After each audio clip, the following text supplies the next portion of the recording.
I guess we'll get started. The Civilian Police Review Board will now come to order. Okay? And we do have a quorum roll call. Ricardo Diaz. Here. Scott Dossett. Here. Diane Gottheil. Here. Michael Lobensky. Here. Megan McGinty. Here. Grace Mitchell. Here. And Ivy Williams. Okay, we do have the agendas in front of us. Do you see any changes to the agenda that needs to take place, or are there going to be any? I know a couple people said they had to leave before the meeting is over. I thought I would, but I'm not going to. Okay. Ricardo, you did say you have to leave? Yes, and I will have to leave, but I see no changes in the agenda. Okay. Okay, the minutes from the October 26th board meeting is, they do mean 2016, right? Okay. Yes, That's what it's supposed to 2016. be, yes. Okay, correction. That's an error on my part. Okay, that's okay. We all make them. Now, correction. The minutes that are enclosed are 2016 October. Have you had a chance to review those so that we can get an approval? I did, and I'll move approval. There's a motion to approve the minutes. Is there a second? Second. All those in favor? Aye. Okay. Staff report? All right, so, do you have anything before I get started? Okay, so during our portion of the staff report, we're going to watch a couple videos that were done through the Cops Corner show, interview with Sergeant Matt Rivers on our accusation or our receiving the tasers and the technical aspects of them. So here we go. Today, we're going to talk with Matthew Rivers with the Urbana Police Department. He's going to talk about tasers and the use of. So welcome, Matt. Thank you for having me. All right. So, okay, we're going to dive right on into it. So, as most of the public knows, the Urbana Police Department just recently acquired tasers, a certain amount of tasers for our department. Correct. How many do we have with our department? I think we have 7 taser officers right now, but I think only 6 of them are on the street or on patrol. So, and those are divided up amongst the different shifts. Okay. Was there a certain criteria that Yes. you were supposed to have to be a taser carrying police officer? Yes. So, first of all, you have to be a crisis intervention team officer, and that by itself means 40 hours of specific training, just dealing with subjects who may be, involved in some sort of mental crisis or mental health crisis, or so that training is a prerequisite. And then, of course, there's the departmental training for the taser itself, and that's another 8 hours of training that you have to go through, and that's after being selected to be part of the unit, the taser officers. Part of that training includes being exposed to the tasers. So every officer that you'll see in Urbana that carries a taser has been exposed to the taser as well. So they know exactly how it feels, Yes. what effects it has on the Exactly. general body. Yep. And so they can be compassionate Yes. and empathetic about the... And I think that's an outstanding idea. You go into it kind of having this one notion about what it's going to be like to use this tool, and then after having been exposed to it, you have a greater appreciation for what it can do, but also it helps you understand what the effects of it are, and will, I think, at least for me personally, makes me more judicious in how I might apply it. Okay. So we're talking about tasers, and what do you actually do? What are you in the RAM? Are you an instructor? Or? Yes, I'm one of the department's 2 taser instructors. And so Okay. that meant for me going to an additional 2-day course down in Charleston to learn how to be a taser instructor. So when we have more officers, eventually if we get more tasers, I would be involved with instructing them and developing the training program as well, along with Lieutenant Searles. Okay. Okay, so that was the first portion, which was the introduction. The next one we're going to show is the taser specification one. With the probes that come out, they need to achieve a connection with your body so that they can deliver that charge. And there's just enough of a barb on that probe to hold it in place. So it's not going into you like an inch or anything. Right. It's very small amount. And I also want to point out, too, the way our policy is written on taser use, it's very restrictive, and I think that's a very good thing. Right. So in our levels of use of force, going from the top down, we have our deadly force, and then we have what we would call, I guess, level 4, which would be aggressive assailant. Correct. Level 3 might be somebody who's just, aggressively or actively resisting. Right. So for level 3, we can use things like OC spray, Right. control holds, things like that. Other departments around the country will allow their officers to use tasers at that level. We can't at Urbana. Okay. So we can't use a taser until we're at level 4. And that's defined as somebody who's an aggressive assailant. So somebody who is actively trying to hurt somebody else. Whether it's an officer or themselves, correct. So a subject who's actively involved in maybe cutting their wrists, somebody who may have a knife to themselves, for example. That was one of our first taser displays. Or somebody who's aggressively trying to hurt somebody else. We have to be at that level of justified use of force before we can use our taser. Again, I think that's a good thing. If we were down to a lesser level, less restricted use of the taser, I think we may have had more incidents where it would have been used. Thankfully, that hasn't been the case. So that's a good thing. Talking again about pain compliance was a term that you just brought up. We talked a little bit about this. With the taser, it's involuntary. You can't fight through it. Right. Your body won't let you. So many of the other things that we do use, like the OC sprayer, control holds, or Right. if you're engaged in a fight really with somebody, you're trying to control them, those techniques are based in pain compliance. Right. And when you have somebody who may be under the influence of a drug, or alcohol, or someone who's super Adrenaline. strong, Yeah. or adrenaline, people can fight through pain compliance. They have inordinate amount of strength that they can call on, and sometimes you have 2 or 3 officers fighting somebody where the taser can just take care of that. So we haven't had that happen in Urbana yet, but I think I can think of a couple examples just in my history here where we've had a subject who was under the influence of something and it took 4 or 5 officers to control them. Right. Whereas a taser, it's involuntary. If it makes connection with the body and it's able to make that charge, then you're going to achieve that NMI, that neuromuscular incapacitation. Like, for instance, and I'm just throwing it out here because it hasn't happened since I've been on the street, of course. Sure. Like our excited delirium calls, Yes. right? Would this be a good place to use a taser, at least until we're able to get the 4 officers there to get them down? Because excited delirium, from my understanding of it, the person is so worked up they're burning themselves out. Yes. They're going to keep going until their heart gives out. Right. And we don't want that, so the reason we have to go hands-on sometimes with our excited delirium is to restrain them and give them that shot of, Right. Is it ketamine? Ketamine. Ketamine that they use now. Does a taser help with that, or can we use it in that circumstance? It would. Excited delirium, of course, is a medical crisis. Correct. And one of the reasons that you see these deaths happen in excited delirium situations is because officers are trying to restrain them, and they're working so hard to try to resist to that. Sometimes a taser can help, incapacitate that person for that 5 seconds. Now, I talked a little bit about it. When we pull the trigger on the taser, the way our tasers are regulated is 1 trigger pull, you get 1 set of probes, and the taser itself controls the duration of that cycle. It's exactly 5 seconds. Okay. I can't hold the trigger down any longer than that. It won't do it. It'll shut off. Right, that's good. I'm glad you clarified that. Now, with our model, we have 2 sets of probes. So you have the 1 shot, and then you have the potential for 1 more. So that would just be 2 5-second cycles that are available to you with the 2 sets of probes. They will not let you hold it down longer than 5 seconds with the trigger. So that's a really good thing too. Right. There have been situations in the past where different sets of taser, or different models of taser, people will hold down the trigger not even realizing that they're doing it, Right. or they're abusing it.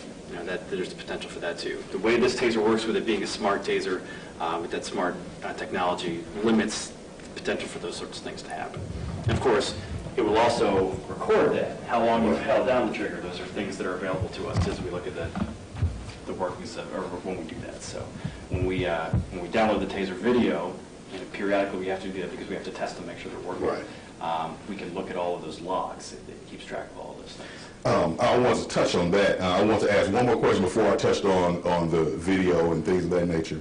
When you're, and it hasn't happened here in Urbana that I've seen, but on videos, people, the internet is the person's devil, right? So they want to read and listen to and watch everything that happens on the internet and take take it as a Bible. Right. In some circumstances, when you see an officer or someone deploy the taser, pull the trigger, the barbs come out, they make somewhat of contact with a person, but it has no effect, so another person has to use theirs. Right. Is that because one of the barbs didn't connect well, or is it, why Could does be. that happen? So you need both probes to make contact, to have good contact. One of the things you hear a lot about is how, man, tasers are 50,000 volts, and that person got hit with 50,000 volts. It doesn't really work that way with this taser. So without getting too specific about the electricity, the electrical things, what the taser needs is a certain amount of charge to get to the person, to cross that gap. And so if you're connected through clothing, it might not be as good of a connection as, say, if it was through bare skin. So most people are wearing clothing when they're hit with a taser. So the taser reads 16 times a second how good the connection is, and it evaluates how much charge it needs. So, and you can see this also on the logs, is when it recorded that good connection. So when the taser evaluates that it has made a good connection with the person, it can scale down the amount of charge that's being delivered. So it won't be 50,000 volts. That might be what it needs to get through a couple layers of clothing to make contact with your skin so that it can achieve that NMI. But really, once it's gotten to the level where it's made a good connection, you're going to dial that all the way down to about 1,200 volts. And it's not all about voltage either. It's really about amps. A wall socket in your house, it's 110 volts, and people think, oh man, well, that's 110, and a taser's 50,000. I mean, that's insane, right? It sounds terrible, right? And you go, no, I wouldn't ever want any part of that. But it's really a much different thing. So your wall socket at the 110 volts, you've got 16 amps. A Christmas tree bulb, and you've done your Christmas tree lights, it's only got 1 amp, just that 1 amp of charge. With the taser, we're talking about 2 1,000ths of an amp. That's how much That's even a little lower, right? Oh, it's extremely a lot lower. So again, Christmas tree bulb, 1 amp. Taser charge is 2 1,000ths of 1 amp. Right. So it's just a fraction.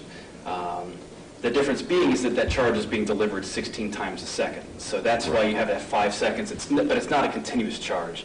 Right. It's not like people are stepping on the third rail or something like that. That's just an extreme amount of. It's on your ABS brakes. Right, well, that's a good way of thinking about it. They hit every time. And you hear that sound that people hear with the taser. It's like, that clacking noise. That's those individual charges. And in between each one of those, it's actually not delivering the charge. So, but it's still causing that effect, that muscle effect. So that's to make sure that you don't have any of those other health effects that can occur from a continuous charge of electricity. I mean, that would be crazy. So the taser measures all those things basically in real time and makes sure that it's not delivering too much charge. Old technology, 20, 30 years ago, they couldn't regulate that the way they can now. And now the technology is good enough so that they can make sure that we're getting the desired result without causing long-lasting damage.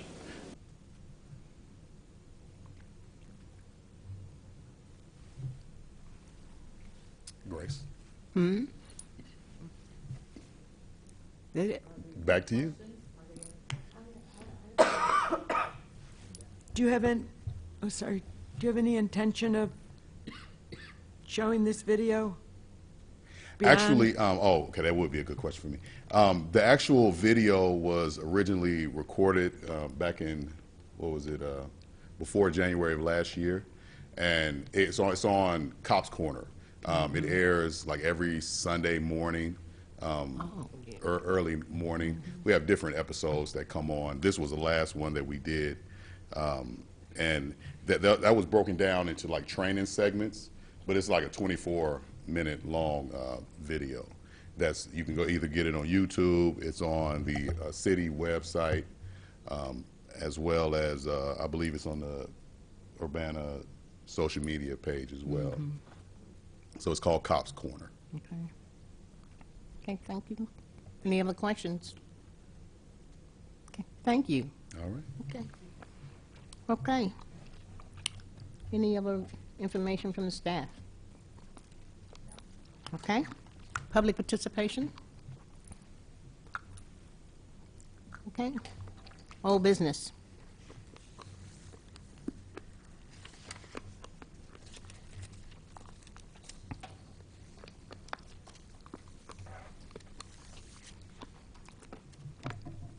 Okay.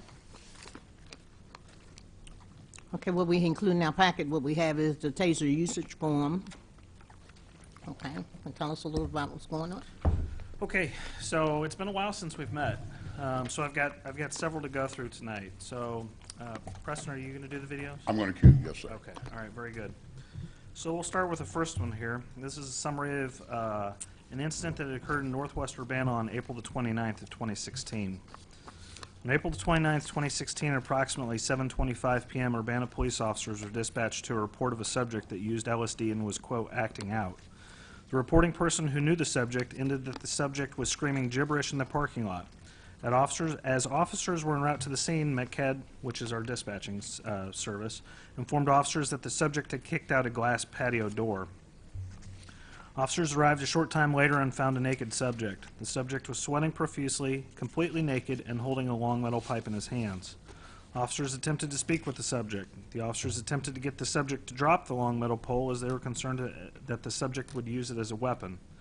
The subject ignored commands to drop the pole and advanced on officers.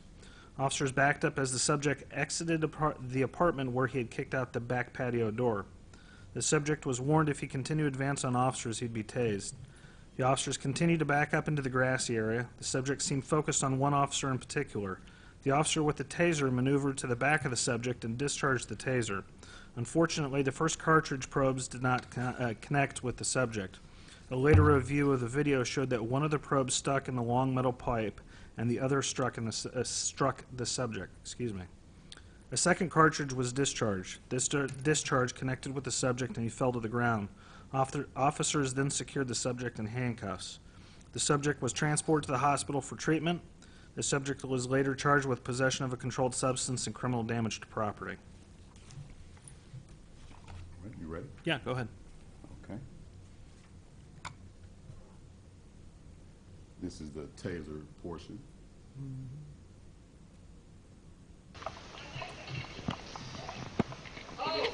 Urbana police, put it down. Put it down. You're gonna get tasered. You can walk towards me. Stop walking. Stop walking.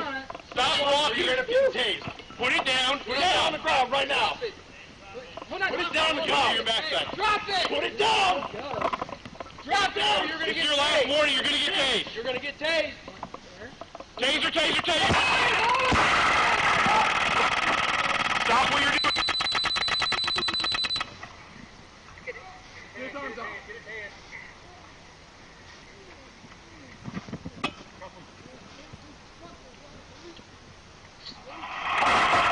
Stay where you are.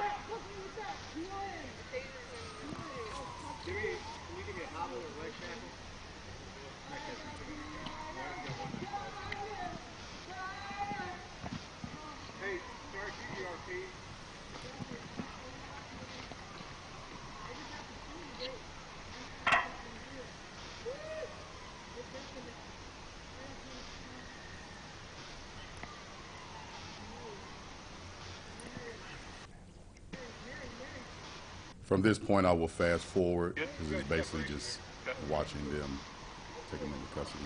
No, nothing additional occurs.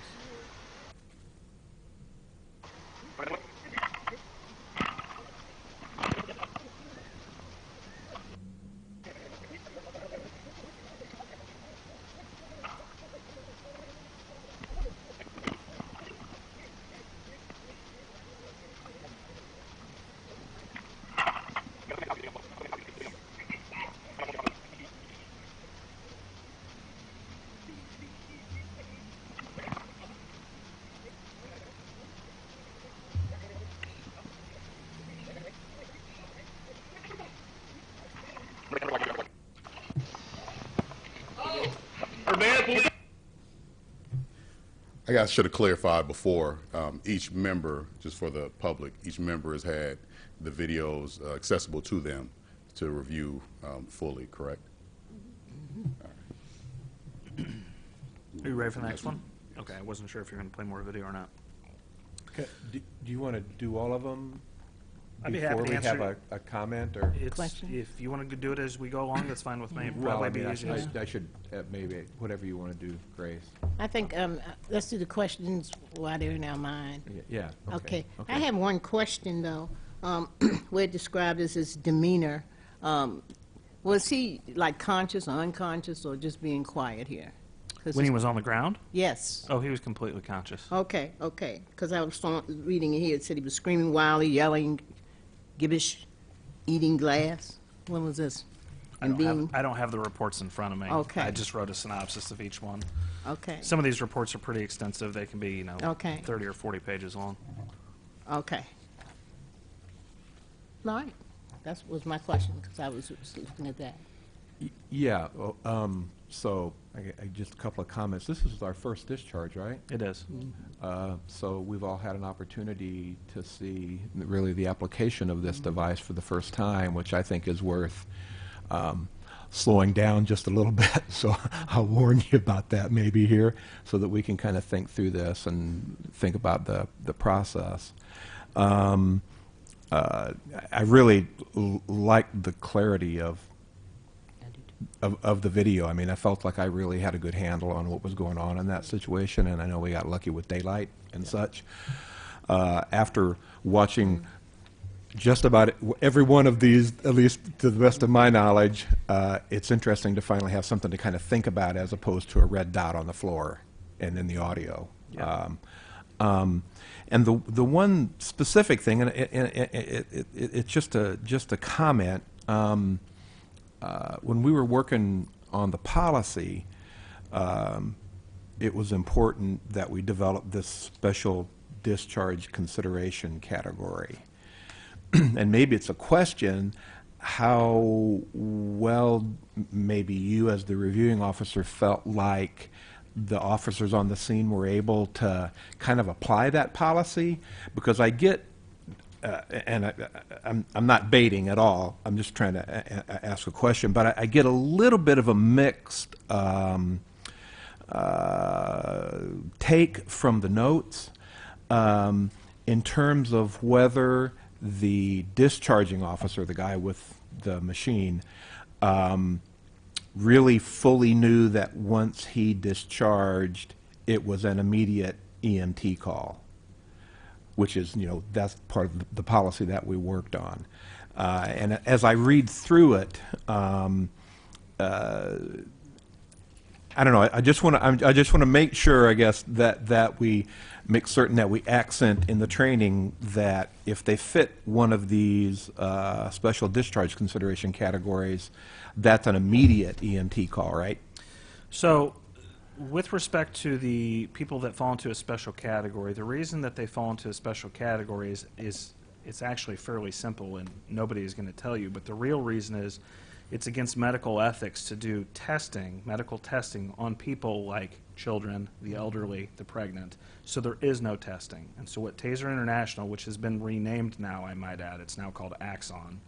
What Taser International told us was you need to have particular set of circumstances in order to justify the use of the Taser there, basically because we haven't done the testing.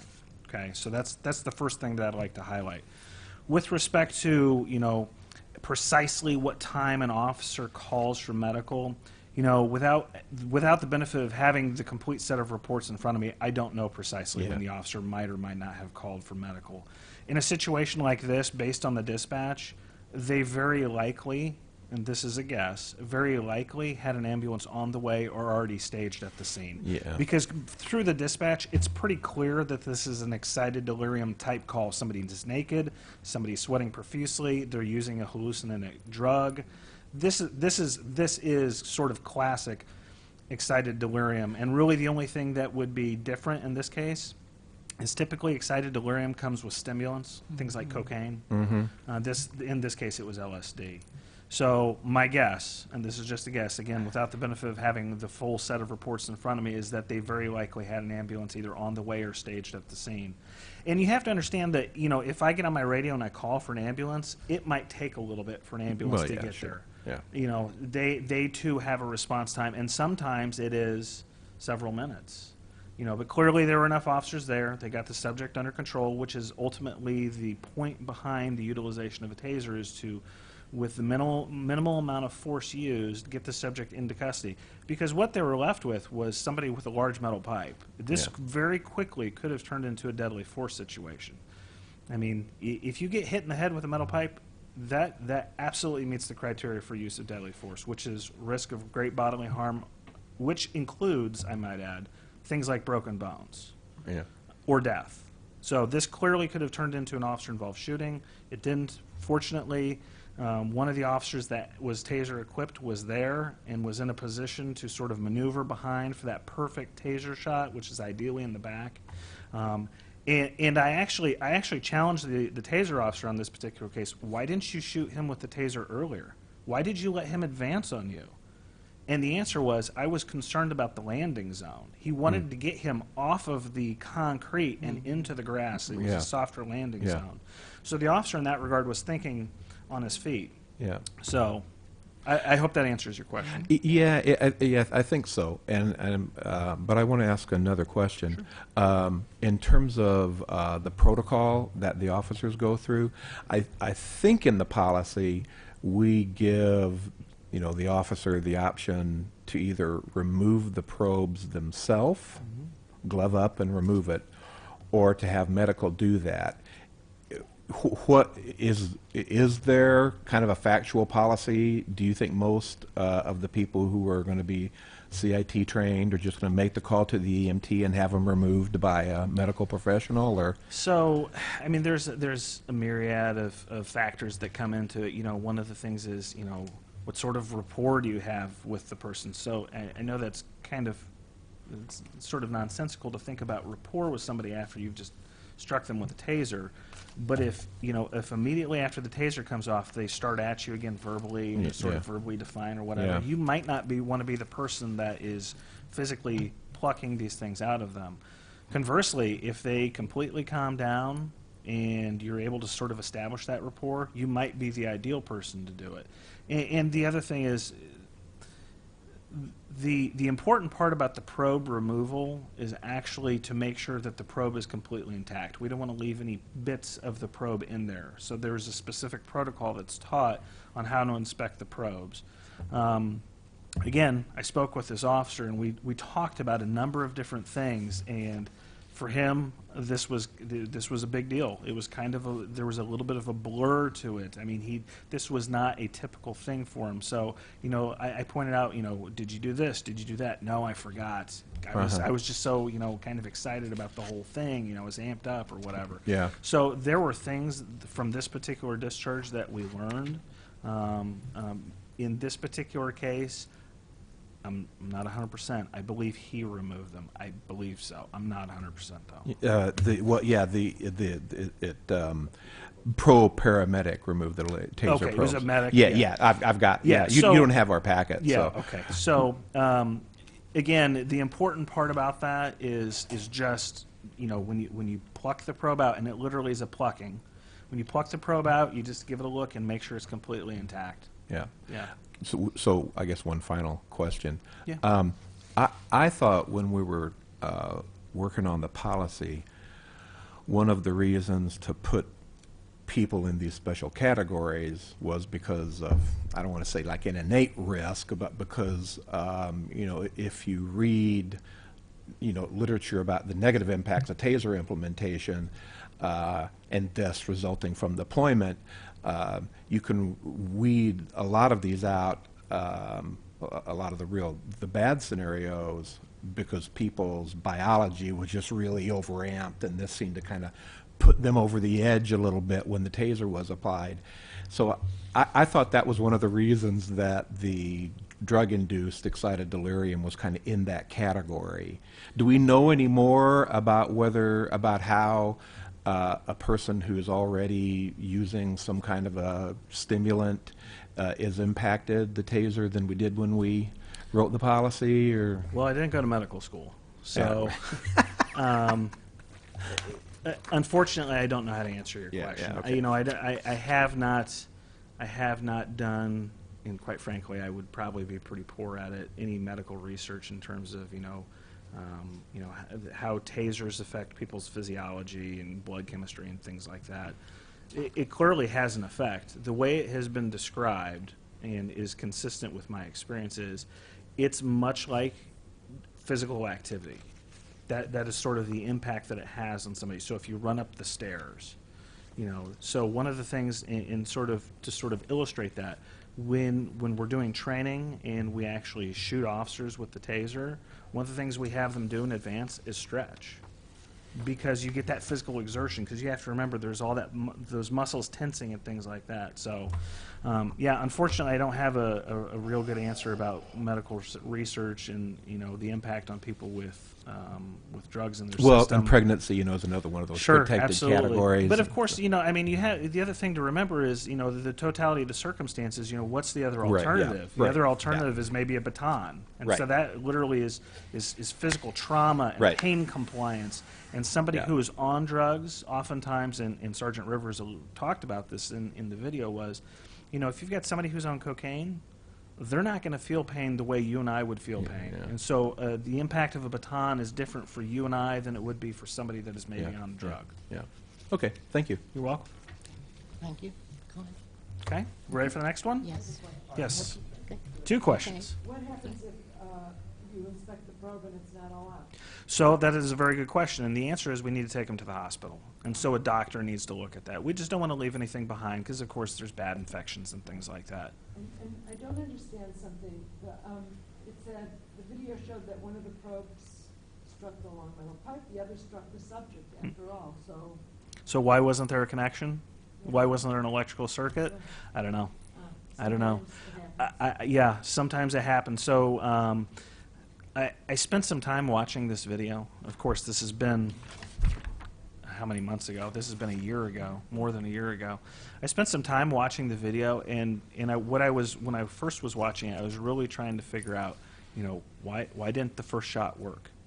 And so I slowed it down and almost looked at it frame by frame, and there was one particular frame, when you really slow it down, you see that it struck the pipe.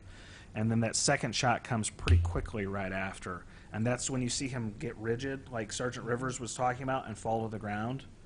I thought it was pretty evident that he had got that NMI. I'm sorry? He fell very quickly, Yes, he did. but the second one was fired.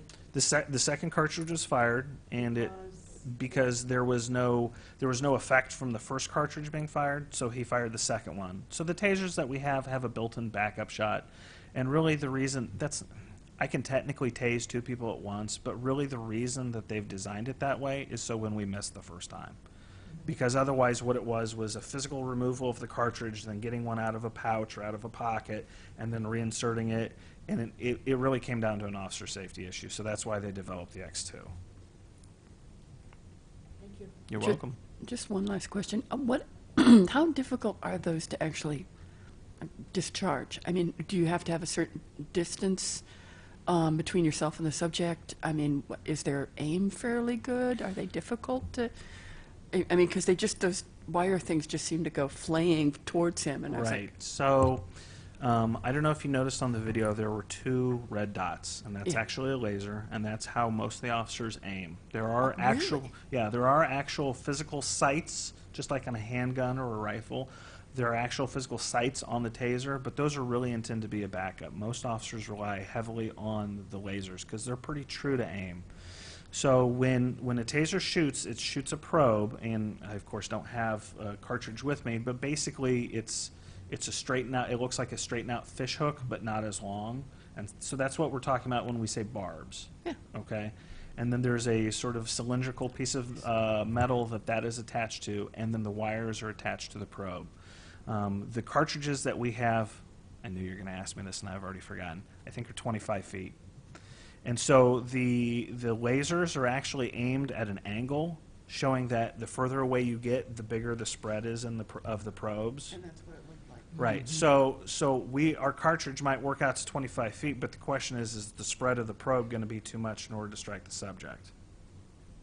So the answer is they're pretty easy to aim with the lasers, but there's things that need to be remembered by the officer. So, for example, if we have to tase somebody that's laying on the ground, we have to orient the taser so it's sideways, because again, that spread. So. Question? So in the Sergeant Rivers video, I'm not sure who this is to, he talked about that it has to reach a level 4 with aggressive assailant. So at what point did it reach level 4?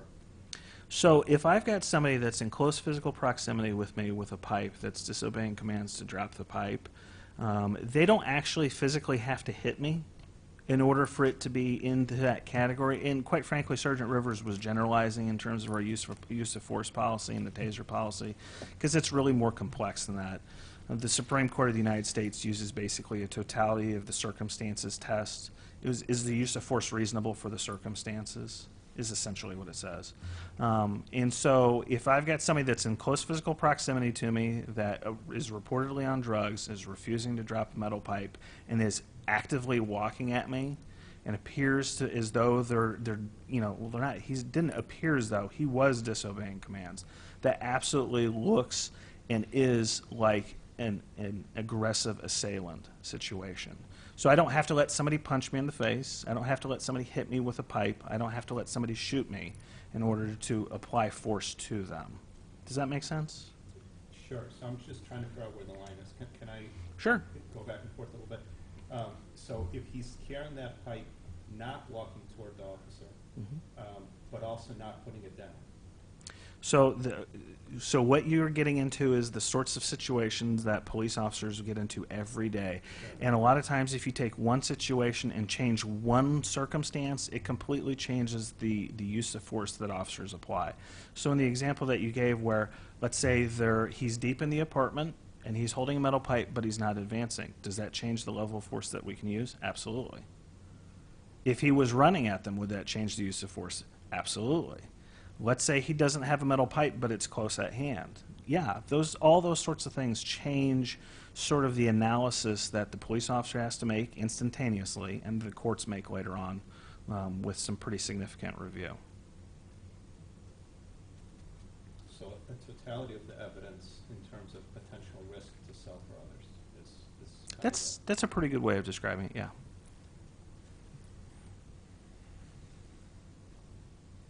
Any other questions? Yeah, I thought of something. Early on, we talked about how the trained officers would be able to practice.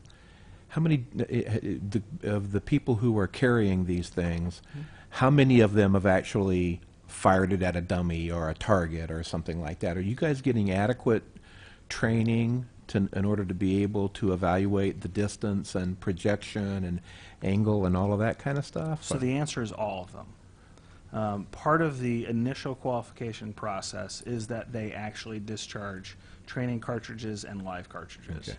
And we have had several ongoing training sessions, varying lengths of time. A lot of times, especially when I was assigned to night shift as a patrol lieutenant,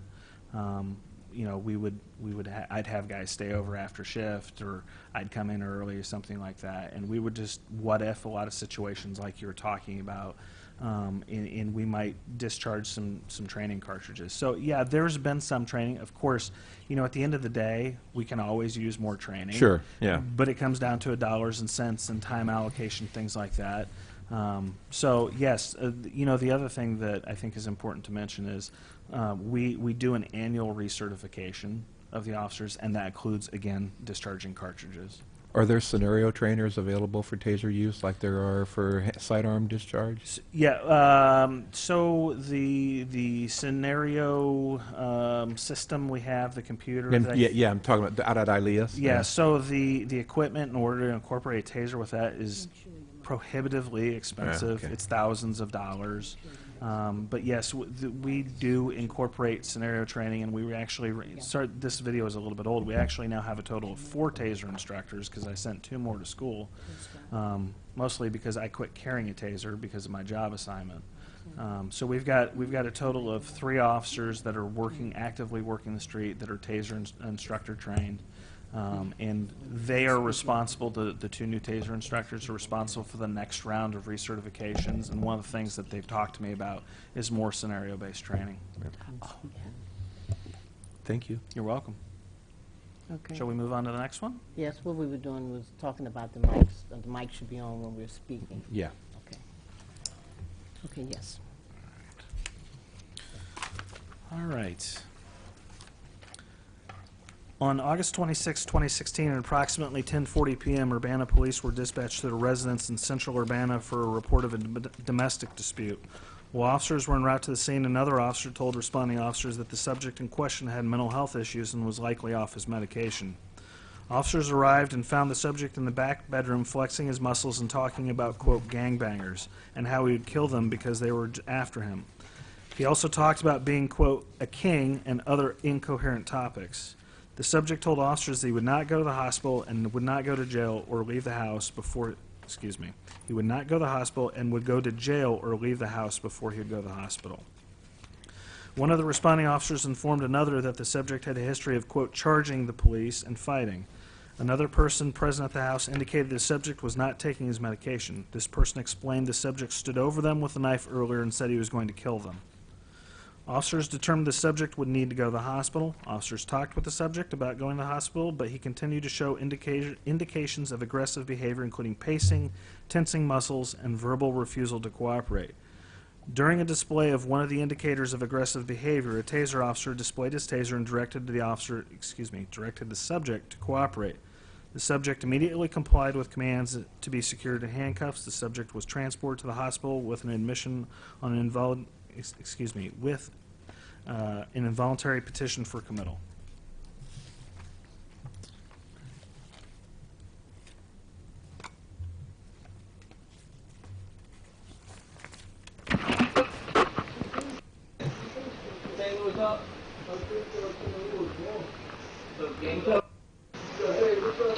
How you been, man? A consular routine. Well, I asked, I don't discriminate, and I'm not racist. But I do, it is all COVID, it is different COVID, right? But, I need my advocates to stay away from me forever. I do not want to see another African alive other than myself. Understood. I think Officer want to speak with you. I'm just kind of hanging out tonight. Go ahead. So, earlier, thank you very much. I feel, okay, if you would say, I feel all that. Remember when I was talking about the possibility of them being concerned about this? I know you don't believe that. But I'm kind of I'm concerned. I just met you. Me and you've been through it before. Okay? I'm concerned about some of the things that you just said while you're speaking. Because I think maybe there's a possibility that some of the things in your head that are going on right now are a little bit cloudy. And I don't want you to do something that you may regret later on. Okay? I get it. Everybody needs help sometimes. Sometimes people don't recognize it when they do it. For 13 years. Or focus on doing it for a little bit. Sometimes we see that. What we're going to see is just this. Or do we want to continue to see this, or have we seen enough? Okay. Okay. Okay, so from this point on, I'm just going to fast forward. I'm not going to click ahead until towards the end.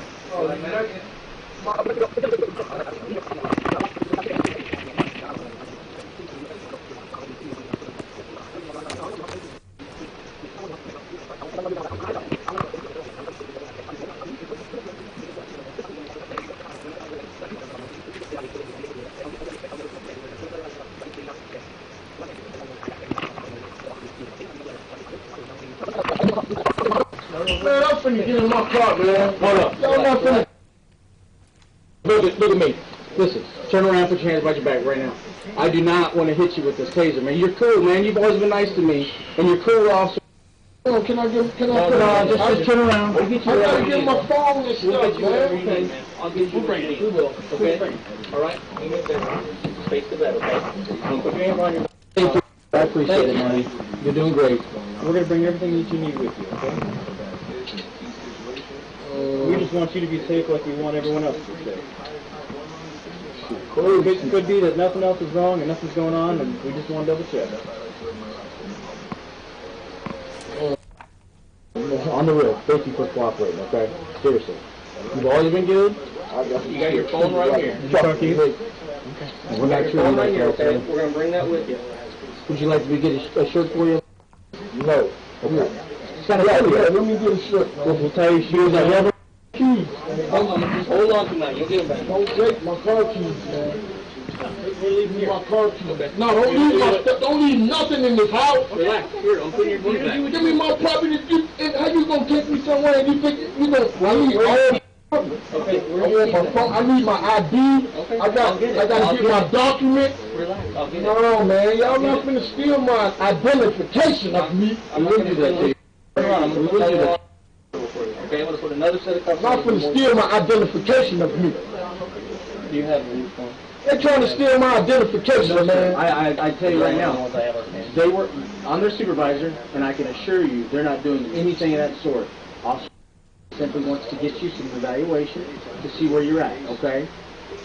I mean, understand this. We saw you today, you're having some issues, you were having to sleep out here, and that's not, you know, I see you're relaxing tonight, I get that, but we can't have that, you know what I'm saying? We just want to make sure you're okay, seriously.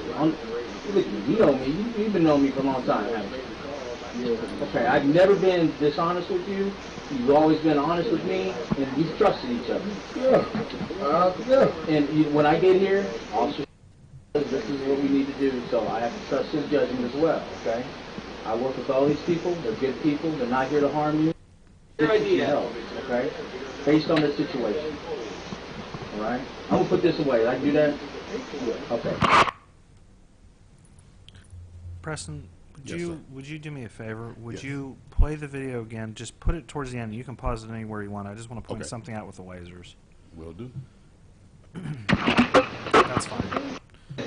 You see how there's one dot that's blinking and one dot that's not? What that tells you as a watcher is the dot on the top that's solid is the top probe, and the dot that's blinking is the bottom probe. So you can tell what the orientation of the taser is. Since we were talking about aiming, I thought I'd point it out. Any questions about that? I have one question about something in one of the reports that I just don't understand what Sure. it means. It said, I held it in my left hand in the sul position. Sul. S-U-L? Yeah, What is that? I believe it's Spanish for south. It actually references some handgun training that we've got, and so one of the positions that we oftentimes use, so as not to unnecessarily point our firearm at people, is actually to hold the pistol towards our chest, pointing down. That's referred to as sul. I think it's Spanish. Preston, do you remember? The Spanish for... Lord, it, no. It would be sud for, sud for south. But I do the best I can. I think that's hey, what it was. and we appreciate it. Yeah, thank you. Any other questions? Maybe it's Portuguese. Maybe that's what it was. I have a I'm question. going to look it up. We'll Google it later. Yeah. Which is kind of a general question. Can you usually tell if it's drugs or off the medication or both? And does it make a difference in how you... I could make a lot of money if I could figure that out and teach people. That's the answer, okay. So, you know, I've been a police officer for about 20 years. Preston, you're a police officer, what, 15 years? 15, yeah. Yeah, 15 years. It's tough. You know, sometimes, you know, oftentimes what we notice is people are just not acting normal. So is it possible to determine whether somebody is having a mental health issue or if they're on some sort of drugs? Yeah, there is, but oftentimes it involves testing and looking at the eyes and looking at pupil size. And so currently in Champaign County, there's only one certified drug recognition expert, and that's sort of the top tier of people that can sort of recognize these things and identify, yes, this is a stimulant, and it's probably this. This is a depressant, it's probably that. It's tough. It's tough. Is that a police officer that... Yeah, he works for the U of I Police Department. Oh. Yeah. I think I just got a comment. In both of these instances, the two that we've observed, I think it was we had assistants asked to tell us what they thought that individuals had. It was a girlfriend on one And then I think this family made a point saying that he hadn't taken his medicine. So most of the time, according to what we have, you usually get some type of information from someone that's called in, which kind of leaves you out of the category of often trying to assume, but most of the time you can guess. I mean, you can probably. Yeah, so So- a lot of times we do get some sort of indications from family, friends, people Or around someone them. that called in. And, you know, the other thing to remember is oftentimes it's a combination. You know, a lot of people with mental illness self-medicate. Exactly. So sometimes it's a combination of drugs and mental illness. And then the rest of it relies upon your Right. experience of Right. what you've gone Yeah, through. I mean, the fact that in this particular case that the family member said, yeah, he was standing over me with a knife and said he was going to kill me. I'm not sure I would have been still in the house if someone had done that to me, but they were. Probably wouldn't care whether or not he had his medicine or not. It's Yeah. the knife. Right, exactly. Uh, Yeah. Just a quick comment. Sure. I like to watch even these all the way through, and I wanted to thank whoever finally got us our web portal to use, because that's how I reviewed all of these prior to tonight, because I like to hear the language that the officers are trying to use with them. And this one actually, you know, the level of trust between some of the perpetrators, if you would, and the officers is kind of phenomenal, you know, and I really respect the way that they try to talk to these people as humans and to do that. So I really value the taser just from that kind of eavesdropping capability, because we don't have any other way to do audio recording. So we're a privileged group here, and anybody who chooses to view these can learn a lot about how police interact with people. And we talked a lot about the discharge case, but I just want to bring up that you know, it's really a success to me when a display de-escalates a situation. Now, I don't know how I'm not trying to pat myself on the back or us on the back about that at all, and I don't know how we count those, but we need to remember that, you know, display is the first step, discharge is the second, and, you know, it's great when these things work to just kind of, people don't want to be tased. There's that thing out there in the community that maybe they know somebody or they've seen videos of people getting tased. And so far, what I've seen on the videos is, I think, a really good application of display. And I want to credit the officers for that. You know, I don't hear in that audio recording, you know, going to get you. Going to get you. You know what I mean? The thing is turned on. The LEDs are immediately recognized. They make a verbal warning or two, maybe, and then it's up to the person to say, okay, I'm going to go into compliance mode. And so I think it's pretty good work. So, Thanks. I like to think they do good work, too. yeah. All right, so the next, I'm sorry, any other questions? Okay. The next one, on October 12th, 2016, at approximately 2:30 a.m., I'm sorry, this is in Northwest Urbana. I neglected to mention it, I think. October 12th, 2016, at approximately 2:30 a.m., Urbana police officers were dispatched to a report of a suicidal subject at a hotel in Northwest Urbana. Officers arrived and found the subject standing outside the window on the third floor of the hotel. The subject was standing on a hotel room air conditioning unit while leaning outside the window. The subject was knocking out broken glass from the window frame as he was leaning out the window. Officers met with people that knew the subject. They indicated that the subject had been drinking alcohol and taking Molly. I'll explain what that is in just a moment. They also indicated the subject had a history of abusing prescription pain pills as well. Officers indicated that the subject was acting paranoid and was clearly intoxicated from both drugs and alcohol. Officers established a dialogue with the subject. The subject indicated that if officers forced their way into the hotel room, he would jump from the window. After an extended period of time, the subject fell from his perch as the air conditioning unit had gotten slippery from the rain. The subject was then secured and tended to by a waiting ambulance. The subject was transported to the hospital for medical treatment from the fall and from the use of drugs and alcohol. Molly is a street term for ecstasy. That's probably what most people have heard it as. It's a stimulant. Oftentimes it makes the core body temperature soar to like in excess of 105 degrees. Pretty bad stuff. Ready? Yes.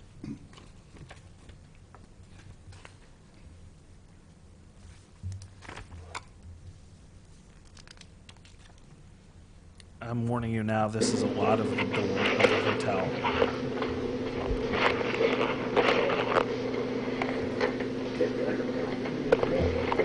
And I would add one other thing. He's on the other side of the door, so he never knows that we have a taser. So.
Sorry, try that again. Questions about that particular one?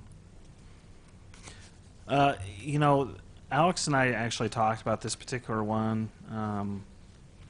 In my opinion, this was not a taser display. The man never knew we had a taser. He said, go ahead and send it, so that's what we did. It's a lot of the door, and you hear people talking to him. And unfortunately, the fellow slipped and fell. It was quite a ways down. He was hurt. So, okay, seeing no questions about that, we'll move on to this one. October 12th, 2016, at approximately 9:30 p.m., Urbana police officers were dispatched to a local hospital for a report that ER staff had called 911 for an uncooperative patient, which I might add is pretty unusual. Officers arrived and found a patient that was yelling and screaming at staff. Also present were several members of the patient's family. Officers described the patient as nearly combative, and the ER doctor indicated that the patient needed to be sedated. Family members attempted to get the patient to calm down, but the patient ignored pleas from the family. Officers attempted to talk to the patient, but were unsuccessful in calming the patient. The patient was warned that should he continue to be aggressive, he might be tased. Finally, the patient then quickly stood up in an aggressive manner, and the taser officer drew his taser and pointed at the patient. This occurred after approximately 30 minutes of communication with the patient. The patient then quickly sat back down on the cot and laid down. Officers and staff entered the room, restrained him, and ER staff administered a sedative. It should be noted that the patient was in the emergency room for a petition of involuntary committal. This is a very short video. Ready? Gotcha.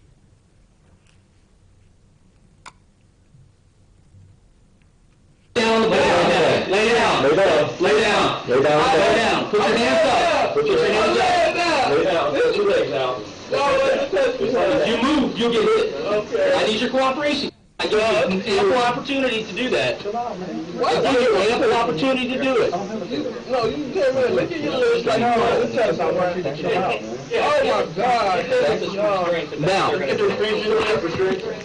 listen, this could have been avoided. Don't make no sense. You're right. I ain't not once, I ain't moved a finger. But, okay, get the restraints. Y'all stupid. Y'all stupid. Let's pull the bed up. And I hope y'all know karma gonna get, and y'all gonna get everything y'all deserve. Y'all gonna get everything y'all deserve. Especially your name. Can I see your name? I'll give you a business card. Okay. I'm gonna turn this camera off. You gonna cooperate now?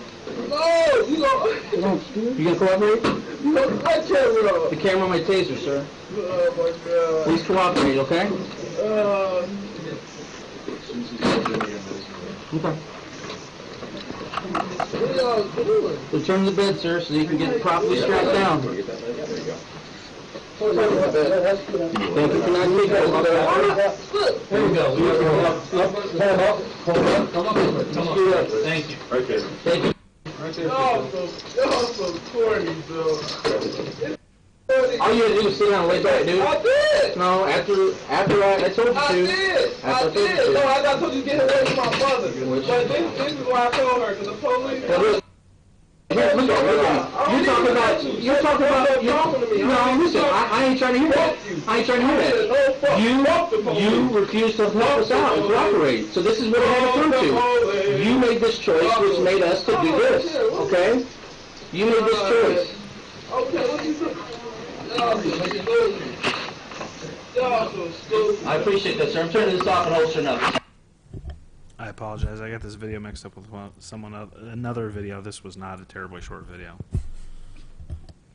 as you well now know. Questions? Yes. I guess the question I have is that after looking over the information, I could see that he was really agitated. Okay, suppose that once the police were there, and as agitated as he was as a mental patient, they would have tased him anyway in the hospital?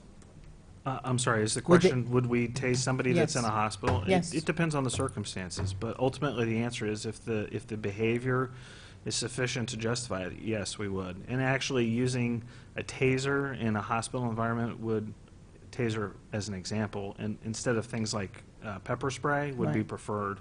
Pepper spray, they'd have to evacuate the emergency room, and that's obviously not a real good choice. Okay. If there were several police officers there, they couldn't have restrained him as a first choice to a taser?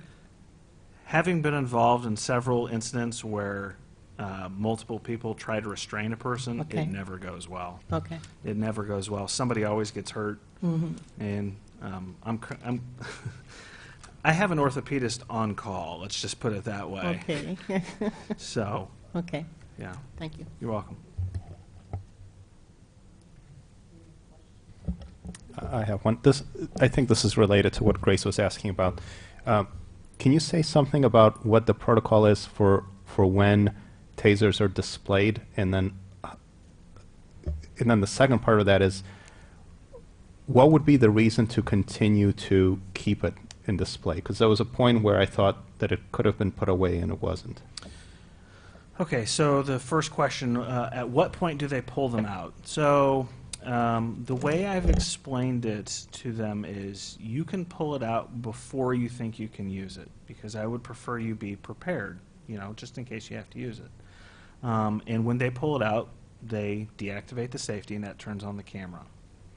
So the sorts of, if you think that someone's going to fight with you, you can get it out.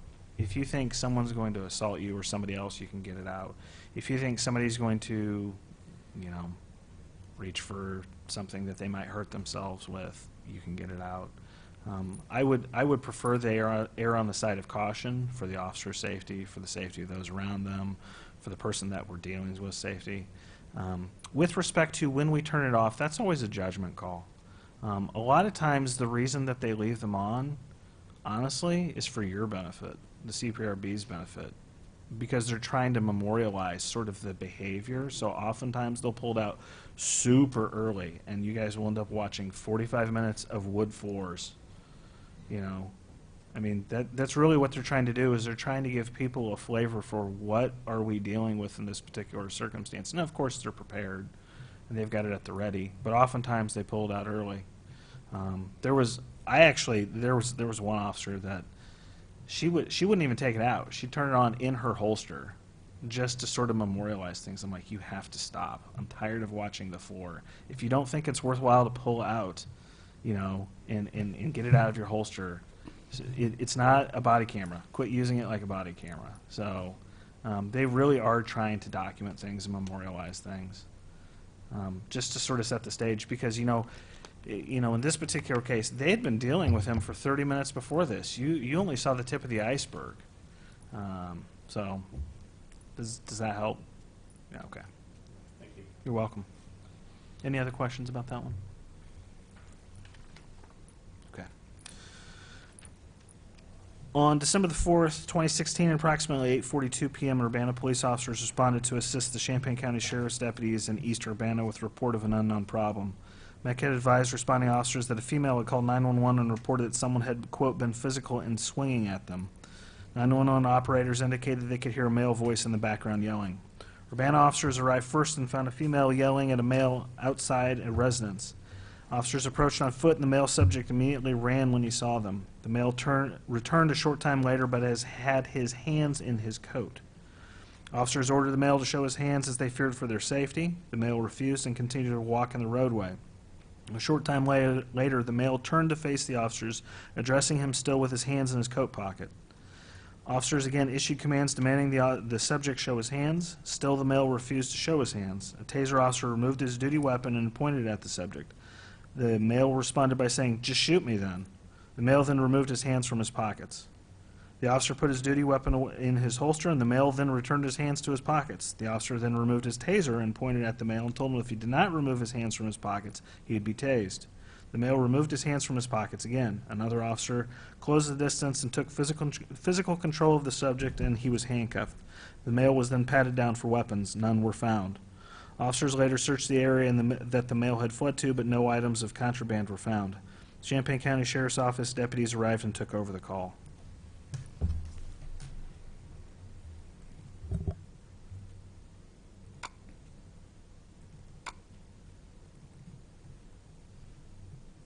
Take your hands out your pocket. I'm gonna tase you. Take your hands out your pocket. Take your hands out your pocket. I don't know what's in your pocket. That was it. Questions? Yes. Yes. I want to make a comment about that. Yes, ma'am. I'm glad to see the ways that worked out. Because we see so much in the news today Yeah. as to how police officers are not being responsible as to how they deal with situations. Okay, he didn't have any weapons on him or anything. Sure. He was handled very well. Thank you. So good for Urbana Police Department, because we've been seeing some real disappointing things Yeah. happening amongst the police forces in this country. Sure. So thank you. You're doing a good job. You're welcome. I appreciate that. The one thing I would like to point out is this, of course, is with the benefit of hindsight. The officer at the time did not know that the subject was not armed.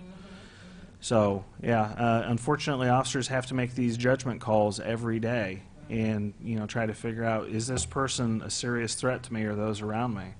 And, you know, sometimes the officers get it right and sometimes the officers get it wrong. You know, the best course of action in this particular case would be for this young man simply to follow orders, and they are lawful orders. He could literally be arrested for disobeying a police officer in these particular circumstances. I know you do.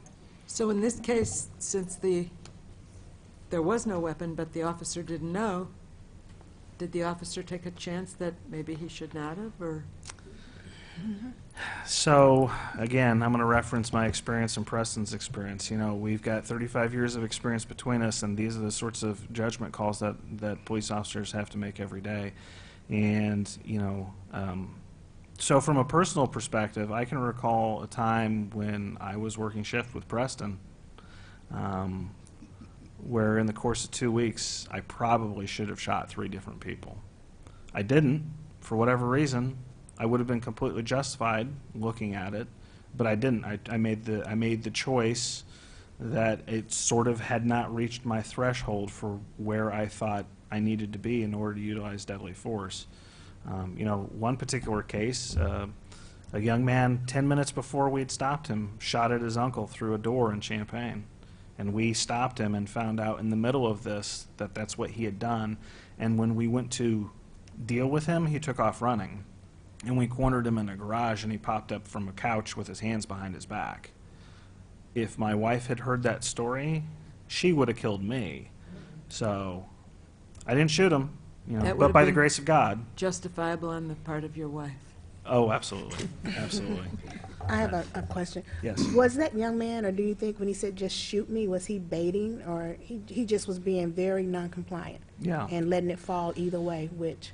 Yeah, so unfortunately, and this is not a new experience, at least in my career, it's not a new experience for people to say things like that, just shoot me.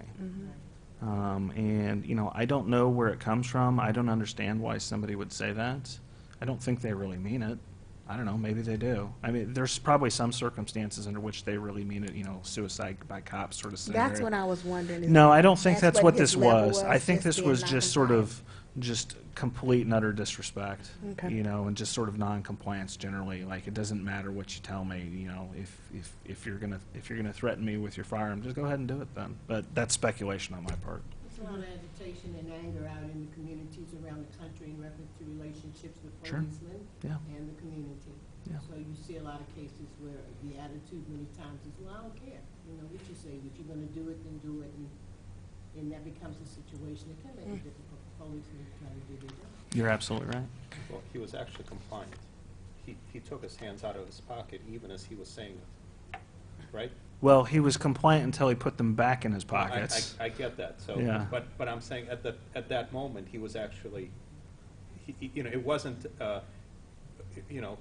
screw it, do whatever you want. I mean, his words were, but his actions were True, suggesting and that's otherwise. something else that officers need to look at because it's not uncommon for there to be a disconnect between words and actions. A lot of times people will feign cooperation with words, but actually be reaching for something. And then still on that officer's part, even though the hands were out, policemen, they're still, it may be out, but that didn't take away the fact that there's something still may have been in there. Sure, absolutely. So Especially when they put their hands back in the pocket They went back after and taking, that's the real scary part there is why are they reaching for the place I just told them to get their hands out of Why'd they go back? after they pulled it out, so. Quick question or comment. One of the disaster scenarios is that the cop pulls the wrong thing. He thinks he's pulling the taser, but it's his duty weapon. So I thought it was interesting that the officer had the presence of mind to select the weapon, and it seemed to me as I read it carefully, he de-escalated from the duty weapon to the taser when he knew he was getting help, and that's when the other person kind of closed. And that's interesting because that's the way I would hope that it would play out. When we were advocating for these things, we were saying deadly force is, the cop is going to take a body shot. It's going to be the mass of the guy's body. We're not winging them, right? Let's get over that. And so it was interesting to see him use both of those. Have you got any feedback from the people who were carrying tasers about kind of second thoughts, or how comfortable are they with which hand they're drawing with or whatever? I mean, is it seeming to be natural? Yeah. People getting used to them? Yeah, so there's a couple different ways you can carry tasers. This particular officer actually carries the taser literally in the center of his chest. And so it's very different than how he carries his handgun. Oh, okay. When I carried a taser, that's where I carried my taser, was the center of my chest on my vest. Some officers carry it, you saw Sergeant Rivers, he carries it on his weak side, his Right. left side. He's right-handed. Right. So he shoots his pistol with his right hand, but he draws his taser with his left hand. Some people choose to carry it that way. Some officers choose to carry it what's referred to as cross draw. So you draw it, if you're right-handed, you draw it with your right hand across your body. It really comes down to officers' personal preference.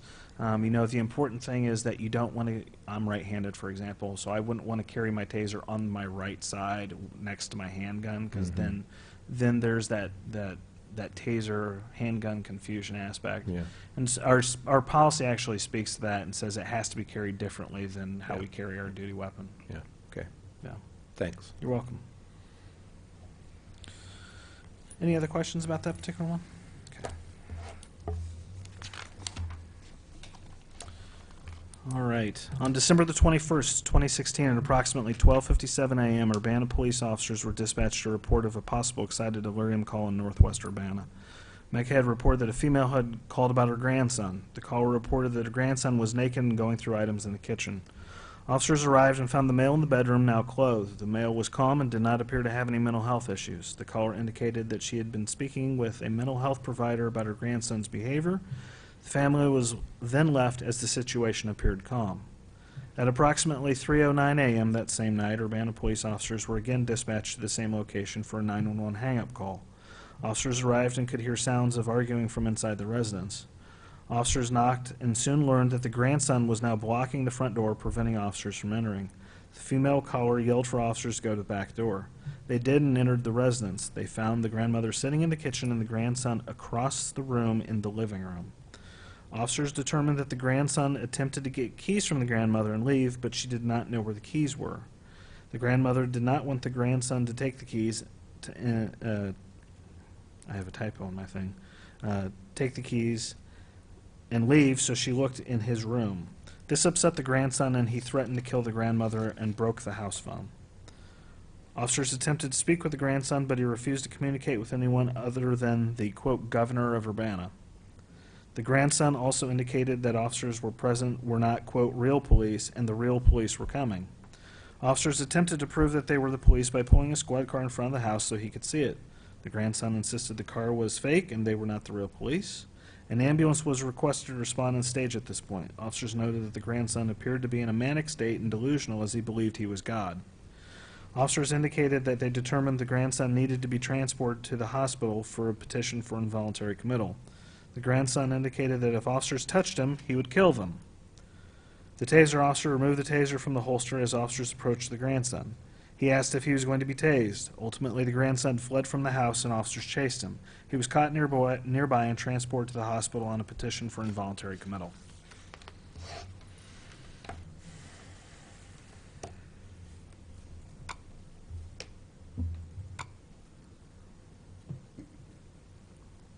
There's a lot of them to this video. So I've mentioned this before, but I think it's worthy of mentioning again. So one of the things that the program does is it actually segments the video if it's more than 10 minutes in length. I'm not saying there's 50 minutes worth of video there, but it's segmented several times. So Preston, I don't know if you've selected some clips in there, but you're going to see a lot of the floor and a lot of talking in these particular videos. Are you maybe going through some issues today? I understand that you were running around with no phones or anything like that. So what I'm going to do is I'm going to play a little bit of, because it's basically a lot of this, a little bit of the beginning and then play a little bit at the end of each. Are you taking medication for anything? No. That's where that officer happened to be stayed. Is this your real one? So one of the things that officers, especially taser officers, do is they might not be directly involved in a particular situation so as to not be sort of caught up in the moment, and they sort of stand aside in case they need to use the taser. Basically, they're observing. So it's not ideal for the primary contact officer with a particular subject to be the taser officer, just because it sort of frees things up and you can sort of observe things, and if you need to then flank the particular person to maybe get a better shot for a taser, they can do that without, because it's a little weird if you're talking to somebody and then you walk around behind them. But it's not a little weird if somebody else who's not engaging in conversation and sort of walks around. It's just a tactic that we use.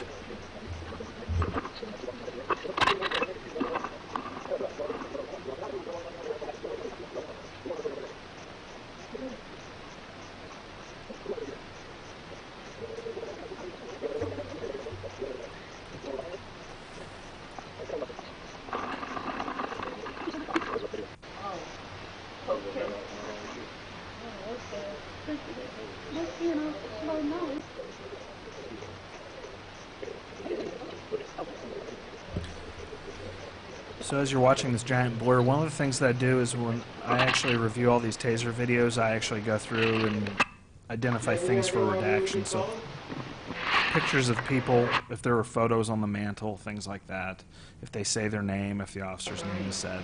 Those are the sorts of things that we end up redacting, so that's why you're looking at a blurred screen in that particular case. We have a mayor, we don't actually have a governor. Yes, you got governor. And the mayor is me. And if it's not me, it's one of my family in the actress, which died because she beat down Now, this guy's got a glove on. Do most cops wear gloves all the time? Am I lying? Am I motherfucking lying? I mean, I always had gloves with me. okay. Always. Am I motherfucking lying? Well, yeah, but I'm just thinking he's got to activate. How big is the trigger on this thing? You can use it with gloves? Yeah, absolutely. Okay. Yeah, Okay. it's you know, I don't want to cut my hand on something. Yeah, right, I don't want sure. to, you know, touch something that, you know. Yeah, right. So I have a medic friend, and his rule is if it's wet and it's not yours, don't touch it. Yeah.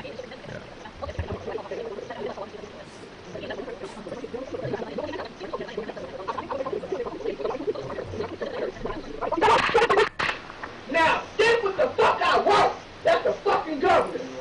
Yes. Right now.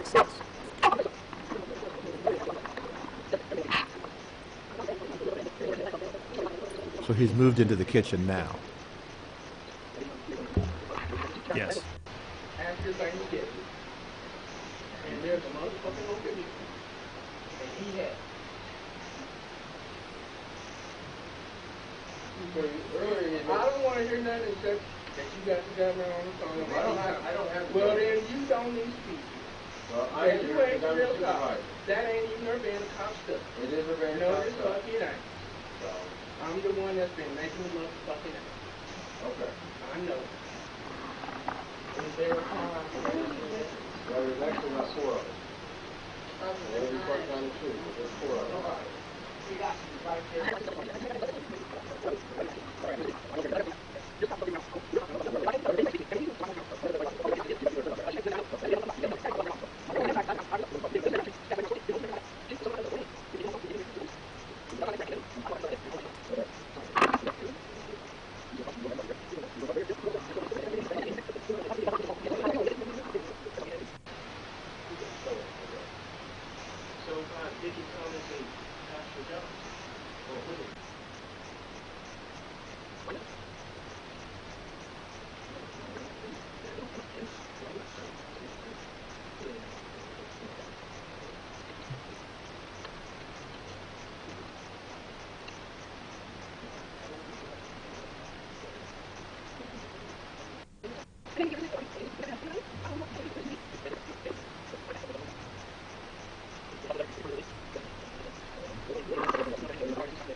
That's just an example of where the video is segmented, and there's no lost video. The video is actually overlapped by, I don't know, a second or two.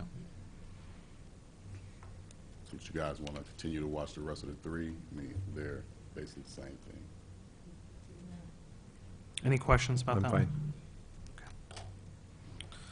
All right. I don't have a question about the video itself, but in the report, it says that they got 3 pairs of handcuffs on this individual.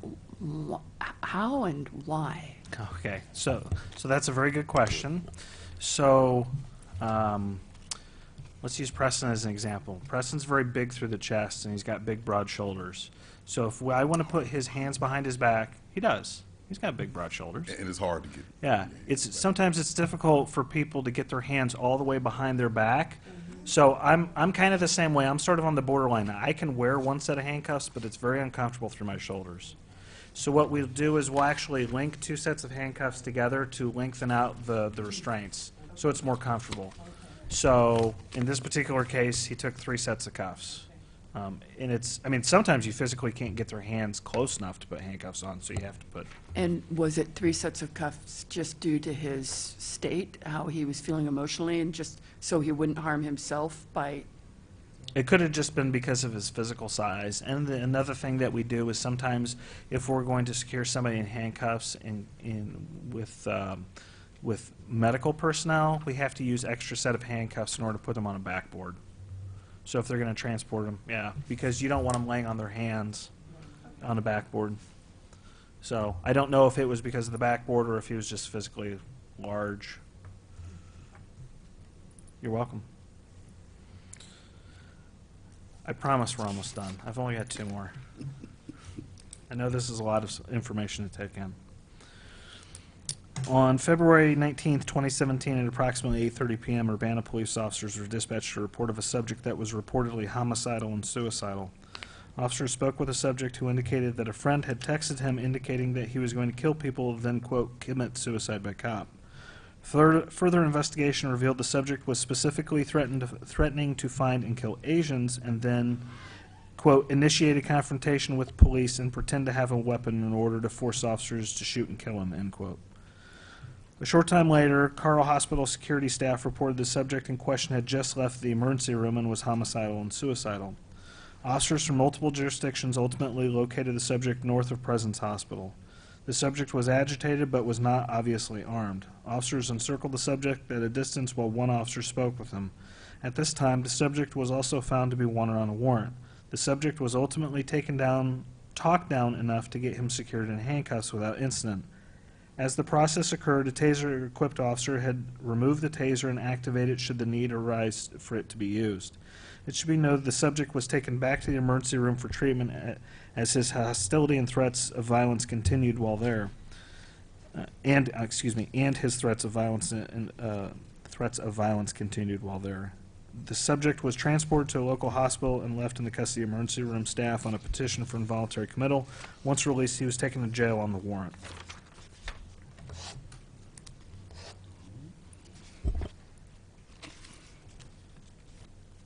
Question? Yes. So involuntary committal means just taking him there and leaving him there is enough to be described as an involuntary? So in the state of Illinois, let's say Preston's, I'm just going to keep picking on him. Let's say Preston's suicidal, or let's say he's homicidal, either one. If I determine that he's a risk of harm to self or others, I can file what's called a petition for involuntary committal, and it's legal paperwork that you file with the emergency room staff, and then the person has to be seen by a doctor and a counselor, and then if the doctor and counselor agree with the need to hospitalize somebody, they can forcibly hospitalize them. It's forced hospitalization. And then there's a right to hearings and different things. It is not uncommon for us to take people to the hospital on petitions for involuntary committal. But I guess it was confusing because it says he was taken there for involuntary committal once released, as if it happened right away. Right. So what can happen, and quite frankly probably happens more than it should in my personal opinion, the hospitals can lapse that custody and release the person. They can say, oh, it was behavioral, it wasn't psychological, and if it's behavioral, then we're not going to keep them in the hospital. So there are instances where we take somebody to the hospital on a petition for involuntary committal.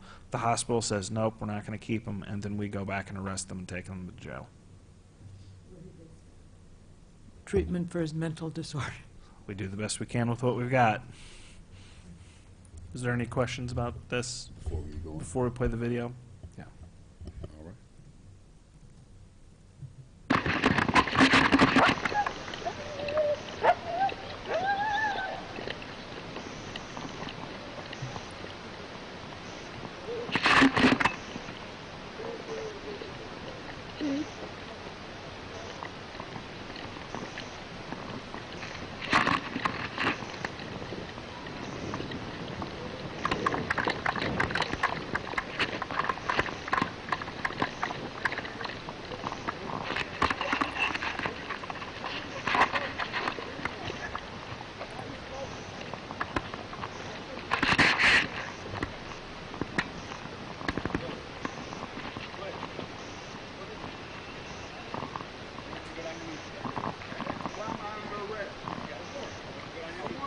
Hands up, sir. Hands up and on your knees.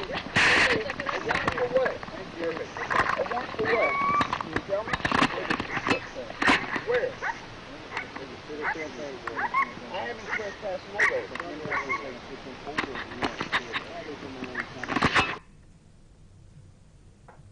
Questions? That's a dog in the background. There was a canine officer there. Casey Ram. Yeah. Any other questions about that one? Okay. One more. On February 24th, 2017, approximately 6:42 p.m., Urbana police were dispatched to a report of a theft.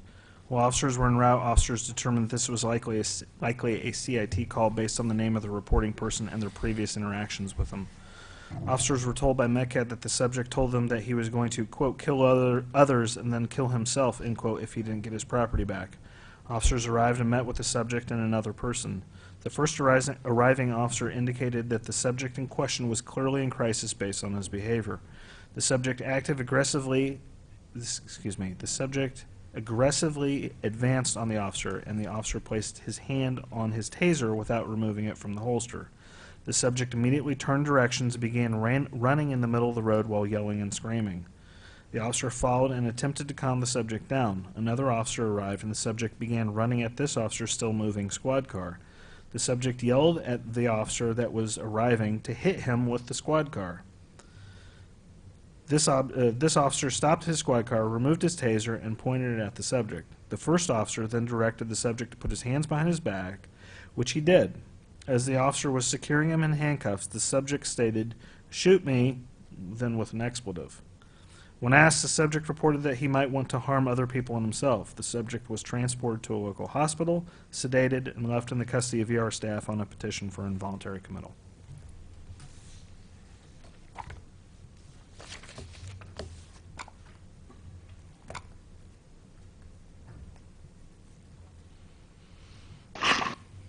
Relax. Shoot me, motherfucker! Am I going to jail? What's going on right now? What? I'm putting these on for your own safety. For my safety? Yes, because you're running up and down the street. There's tons of people that can come in and get you, okay? Good. Let them. Do you have anything that's going to hurt me? What's in here, buddy? My freaking charger. I need you to take a deep breath. If you, I need you to get an ambulance out here. Okay, we can do that for you. Why do you need to? Any questions? I have one. Yes. So we're in the first paragraph where the officer placed his hand on his taser without removing it from the holster. Was the taser then activated? No. So that's why we don't have that video. Correct.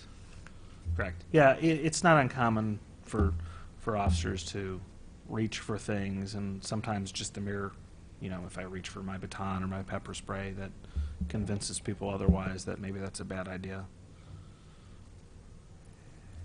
Other questions?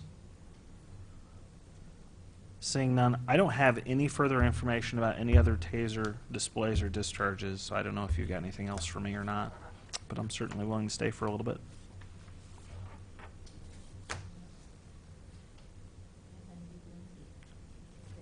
You're welcome. Yeah, I'm happy. Thank you so much. Good. Yeah. Okay. Well, I'm going to let you all get to your business. I've got another meeting to go to. So if you want to join me at the SUNA meeting, that's where I'll be. Ah. Okay? I'd like to thank the staff for preparing the materials for us to be able to view it at home and again here, and for such a great job of presenting it to us. So thank you. Thank you. I appreciate it very much.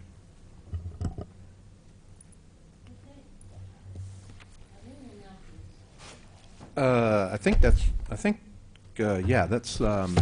had actually asked for an item to be put on the agenda, and it's not on here, but it's about something that I've mentioned before here, and I think emailed some of you video about, and which Preston and I are going to talk about next, is that Tuesday? The 31st. The 31st. So I guess I can't invite everybody there, or we'd be in violation of the Open Meetings Act.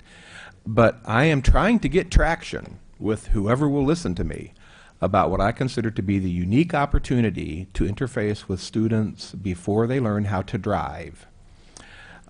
Beginning July the 1st of this year, by statute, anyone in a school or commercially training students to drive must do stop protocol instruction. And so the video that I think I sent most of the board is kind of like 10 things to do if you're stopped. It kind of catapults from the Know Your Rights and Responsibilities brochure that our board has. And so I'm just thinking that there's no time when you have the attention of a 16 or 17-year-old like when they want to begin driving. And that's such a wonderful time for the board, should it choose to do work with these people, especially since this state law mandates some training. In discussions, email discussions with Don Owen last year, the superintendent of 116, I think we've got somebody who's an advocate there that might be willing to work with us. I've heard things about Springfield FBI making a video, and there's kind of been there's a lot of stuff out there on the internet, but I just think it's a unique opportunity that we'd be remiss in not trying to capitalize on for some outreach to, you know, our 16, 17-year-old high schoolers.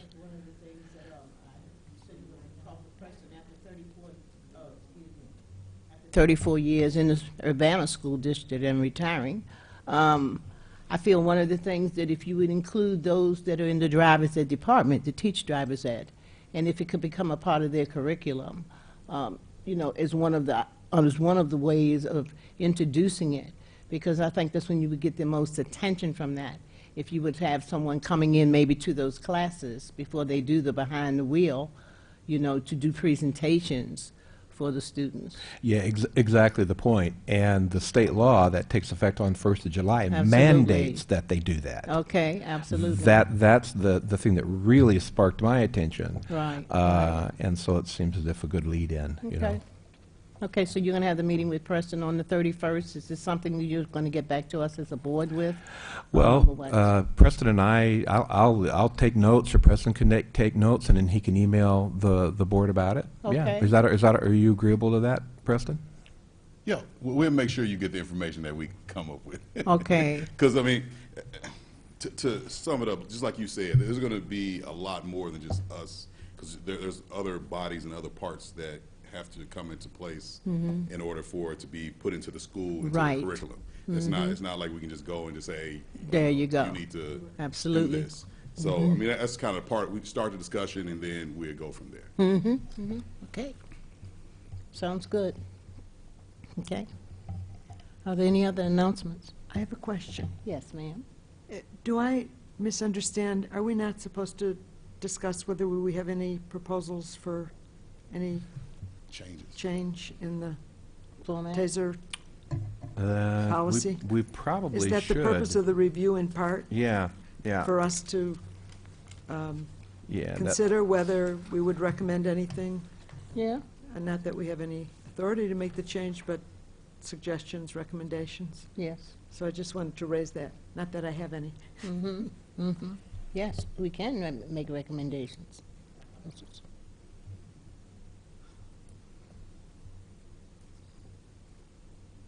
just recall that from the last review that we had. Oh, yeah, and it's in the paperwork that we were given by staff.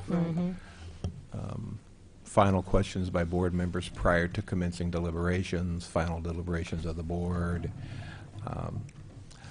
It actually says the board shall deliberate the matters presented. It almost forces us into talking about what Sergeant Searles presented. Lieutenant. Lieutenant, sorry. Is that better than sergeant? Is that higher? Oh, okay. Okay, it was Rivers, Sergeant Rivers. Okay, we now.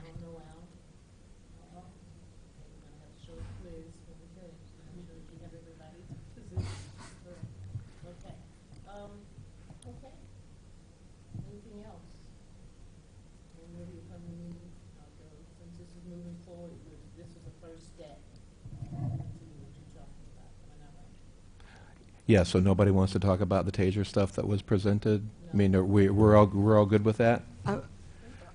I think that the review was done very well. It was presented to us in a very clear manner, and on the basis of that, I don't see any, I have no recommendation for any change in policy.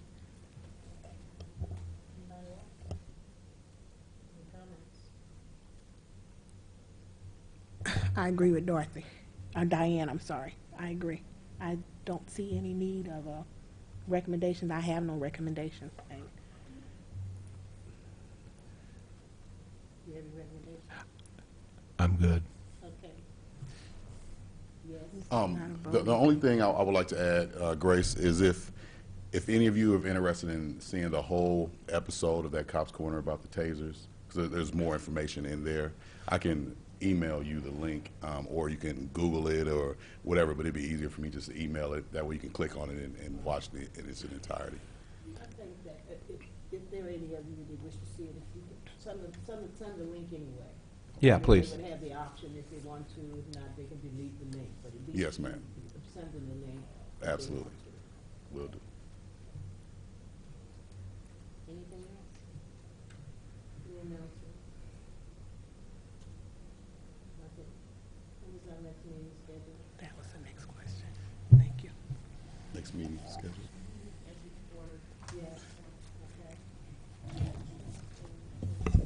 Okay, so, How about if I just send out an email and let you know?